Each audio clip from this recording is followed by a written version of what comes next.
name is Caroline Malcolm from Upcycledworld.com, and in this video I am going to show you how I upcycled this rather old, beat up, broken picture frame that's missing its glass and some corks into a cork pinboard.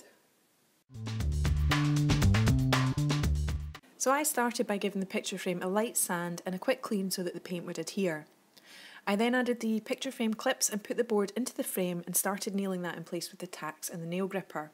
I've got the rough side facing to the front, but I've since discovered that it's really not the best surface to glue the corks onto, as the fibres and the glue pull away relatively easily, so make sure that you flip the board and have the smooth surface facing the front of the frame. Once the frame was reassembled, I painted it with a matte black paint.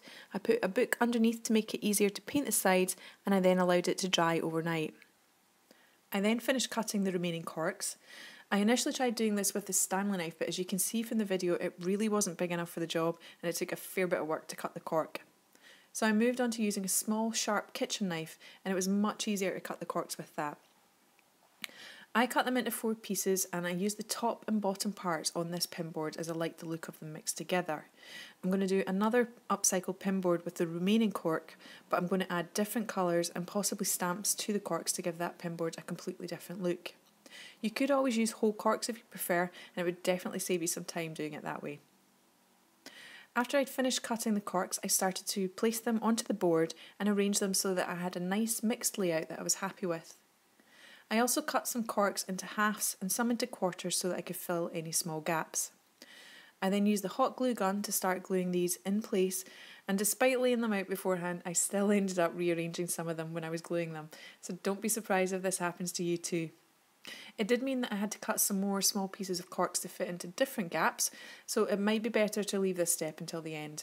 But I didn't mind, as I was really happy with the end result. Once it was all glued in place, I flipped it over to add the wire to the picture frame clips.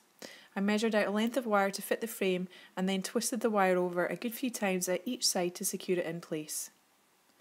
I then cut off the excess pieces of wire, and my upcycled cork pinboard was ready for hanging.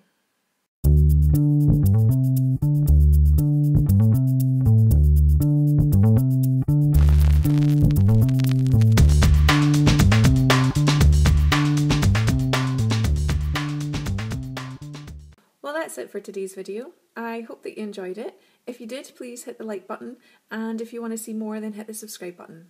Until next time, happy upcycling!